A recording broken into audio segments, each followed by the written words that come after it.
수강생 여러분 안녕하세요. 한국 대표 기업의 이해 강좌를 맡은 유동우입니다. 이번 강의는 6번째 강의로 SK에너지의 확장이라는 주제로 강의하도록 하겠습니다.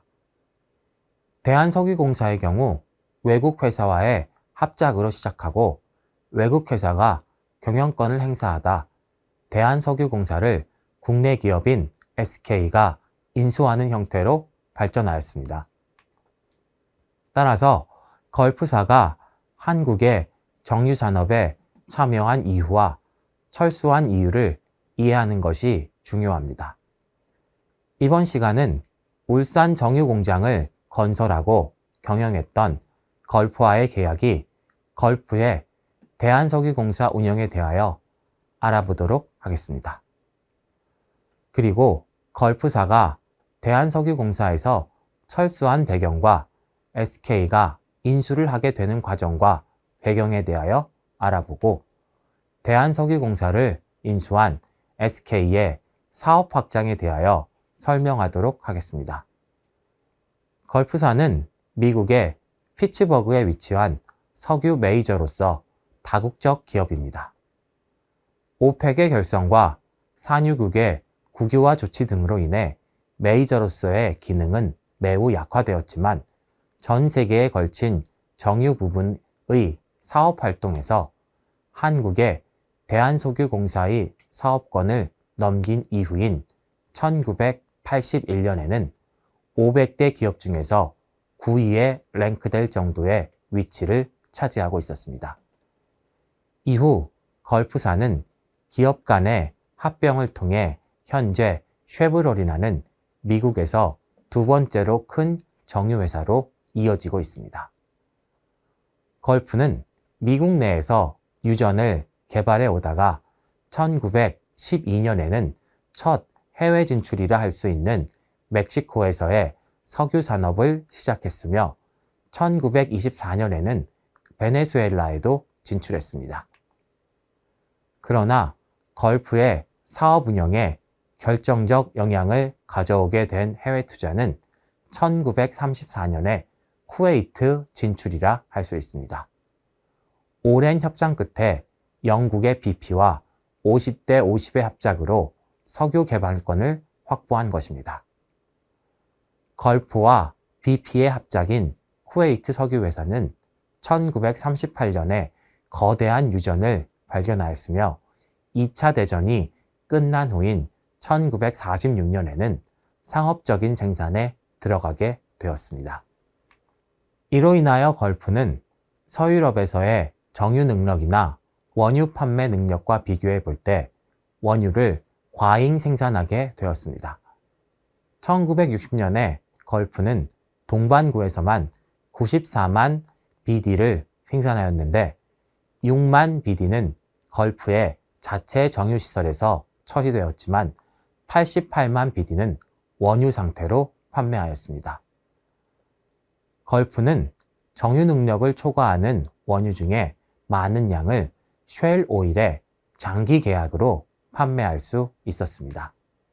당시 쉘 오일은 정유 능력과 판매 능력은 보유하고 있었으나 원유 공급에 어려움을 겪어 걸프와는 정반대 입장이었습니다. 하지만 걸프의 원유 공급 과잉은 계속 누적되었습니다. 쿠웨이트 유전에서의 생산량은 계속 증가하여 1962년에는 걸프 몫이 하루 100만 배럴을 돌파하게 되었습니다.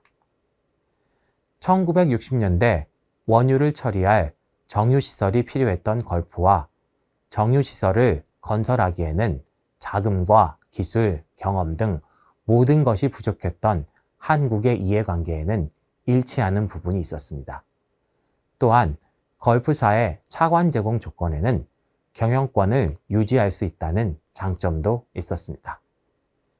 1963년 대한석유공사와 걸프사와의 기본협약이 체결되었으며 이에 의거하여 주식 인수 계약, 차관 계약, 원유 공급 계약, 해상 운송 계약, 기술 지원 계약 등을 체결함으로써 걸프는 대한석유공사의 주주가 되고 대한석유공사와 걸프의 관계가 시작됩니다.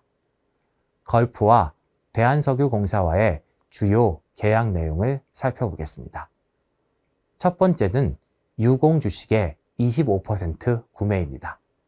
걸프는 유공의 62만 5천 주를 구매하기 위하여 500만 달러, 한화 6억 2,500만 원에 해당하는 금액을 투자한다는 것입니다.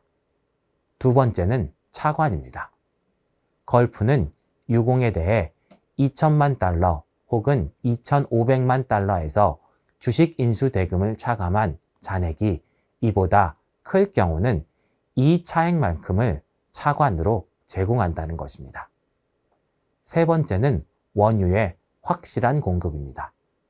걸프는 유공에 대해 원유 공급 계약과 석유 제품 공급 계약에 규정되는 바에 따라서 원유와 석유 제품을 확실하고도 탄력적으로 공급할 것을 약속한다는 것입니다. 네 번째는 수송입니다.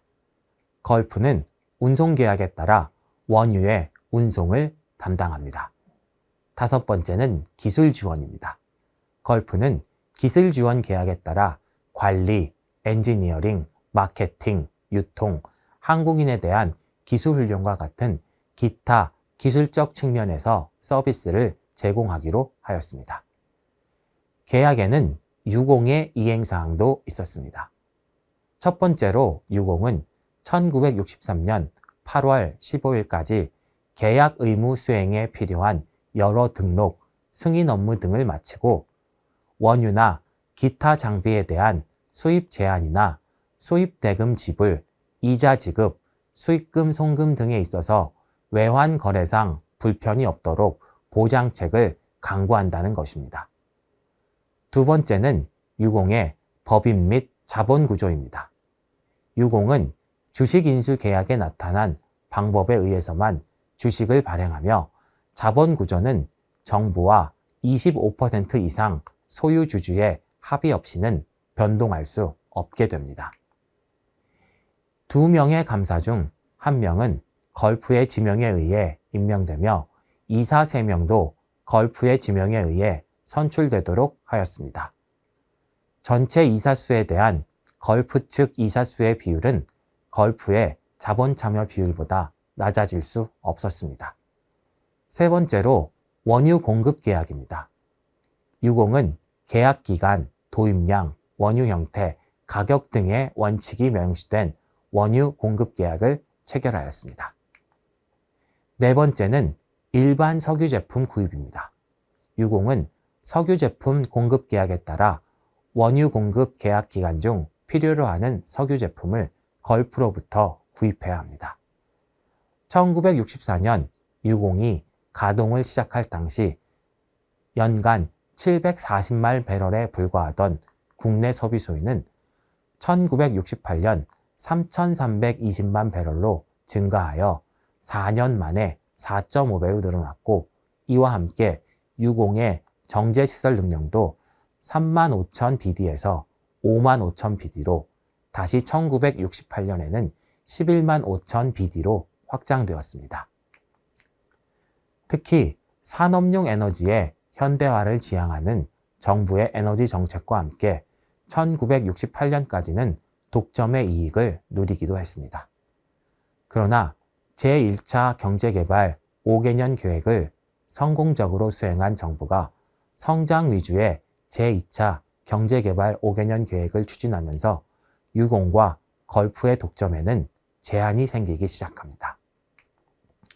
산업화, 공업화의 추세와 지속적인 성장을 위한 석유류 수요의 증가와 함께 공업단지의 지역적 분산 등의 문제가 주요 과제로 등장함에 따라 정부는 유공 하나만으로는 이 문제를 해결할 수 없다고 판단하여 제2의 정유공장을 건설하기로 합니다. 경쟁 원리에 의한 소비자 보호, 원유 도입선의 다변화, 걸프의 독점 질출에 대한 견제 등도 제2정유공장 설립을 촉진한 원인이 되었습니다. 이에 따라 1967년에는 호남정유가 럭키와 칼텍스와의 합작으로 설립되었습니다. 1969년에는 경인에너지가 한국화약그룹과 미국의 유니온 오일의 합작으로 설립되었습니다. 두 회사가 각각 1969년과 1971년에 가동을 시작함에 따라 국내 시장은 경쟁 체제로 돌입하게 됩니다. 국내 시장에 경쟁 체제가 도입되자 유공은 새로운 시장을 찾아 나섰습니다. 새로운 시장 확보를 위하여 경쟁 능력의 향상을 위한 정유시설의 확장과 나프타 분해 공장의 건설을 고려하였습니다. 하지만 두 사업은 모두 막대한 자금을 필요로 하는 사업이었습니다. 1970년 나프타 분해 공장의 건설과 정유 공장의 시설 확장에 막대한 자금이 필요하게 되자 유공은 새로운 상황을 마주하게 됩니다. 유공의 확장과 나프타 분해 공장 건설을 위한 자금 조달을 위하여 정부는 걸프에게 유공 주식의 25% 추가 증자를 통하여 인수토록 하고 이와 함께 경영권도 넘기기로 하였습니다. 주식 비율의 조정과 경영권의 부분 이양 혹은 완전 이양 문제로 쉽게 결론을 얻지는 못했지만 결국 주식 비율은 50대 50으로 하고 경영권을 완전 이양하는 것으로 결정하였습니다.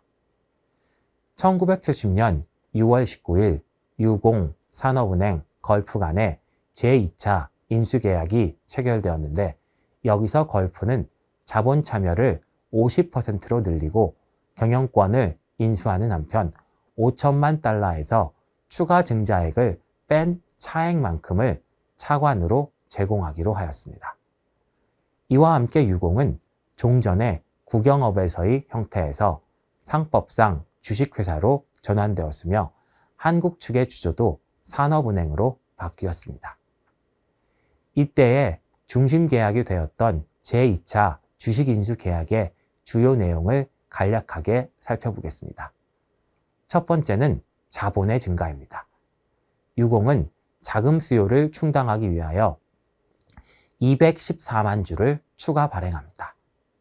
주식의 구입 가격은 1970년 6월 30일 현재 발행 주식의 장부 가격으로 하는데 이 가격은 동년 2월에 정부가 산업은행에 주식을 양도할 당시의 가격을 하회할 수 없도록 정해집니다. 추가로 발행된 주식은 걸프가 전량 인수합니다. 두 번째는 주식의 양도입니다. 걸프는 소유 주식을 자사의 반개 주식이나 기타 타인에게 양도할 수 있으나 이 경우 사전에 한국 측 주주에게 통보하여야 합니다. 걸프는 1974년 1월 1일 이후에 발행된 유공이익으로부터의 걸프에 대한 배당금, 이익 유보액의 걸프지금, 주식 매각 대금의 달러 환산 합계가 걸프의 추가 투자금액의 150%에 달하는 시점에서 유공 주식의 25%를 한국의 개인 투자자나 기업체에 양도해야 합니다. 이때의 가격은 양도 시점에서 재평가된 장부 가격에 의하는 것으로 정해집니다. 산업은행은 가능한 한 빠른 시일 내에 한국 정부와 걸프 측의 동의를 얻어 일반 투자자에게 유공 주식을 매각하여야 합니다. 그리고 이 주식 양도에 대한 계약은 걸프가 1980년 실제로 한국 시장에서 철수하고 주식을 양도하면서 매우 중요한 계약 조항이 됩니다. 세 번째는 임원 및 기관에 관한 것입니다. 유공은 8명의 이사와 2명의 감사를 두게 됩니다. 걸프가 유공 주식의 50%를 소유한 한 이사의 수는 한국 측과 걸프 측이 같게 합니다. 이사회는 유공의 경영에 대해 최종적인 권한을 가지며 의결은 다수결로 합니다. 가부 동수일 경우는 수석 부사장이 결정권을 가지게 됩니다. 한국 측 주주는 사장을, 걸프는 수석 부사장을 지명하며 각 감사 1인씩을 지명합니다. 수석 부사장의 권한이 큰 이 계약 조항은 걸프가 경영권을 행사하는 조항입니다. 계약 조항이 실제로 가져온 변화를 살펴보면 정부의 최초 출자액 6억 2,500만 원으로 시작했던 유공은 1980년에 자본금 규모가 900억 원에 이르게 되었습니다. 걸프의 최초 불입은 정부의 최초 출자 1년 후인 1963년 11월에 이루어졌는데 당시 한국은 187만 5천 주를 소유하였으며 걸프사는 6억 2,500만 원을 불입하고 유공주식 62만 5천 주를 소유하게 됩니다. 그 후 1970년에 맺어진 제2차 주식인수 계약에 따라 유공주식은 한국 측의 산업은행과 걸프가 각각 50%씩 소유하기로 하였습니다. 214만 주를 추가 발행하여 걸프가 전량을 인수한 것입니다. 이때의 인수가격은 주당 3,656.5원으로서 주식 발행 자금 56억 8,500만 원은 자본 임여금으로 처리하였습니다. 주식의 액면가는 1,000원이었습니다. 이와 함께 유공의 경영권은 걸프로 넘어가게 되어 한국 측에서 4명, 걸프 측에서 3명으로 구성되었던 이사의 구성이 각각 4명으로 바뀐과 동시에 걸프 측 수석 부사장이 결정 권한을 가지고 강력한 권한을 행사하게 되어 경영권을 확보합니다. 한편 정부는 1976년 증권시장 육성책의 일환으로 산업은행이 소유하고 있던 유공주식 전부를 대한석유 지주주식회사를 설립하여 매각하고 석유지주의 주식 일부를 일반인에게 공개하였습니다. 유공의 주식을 석유지주와 걸프가 각각 50%씩 소유하게 된 것입니다.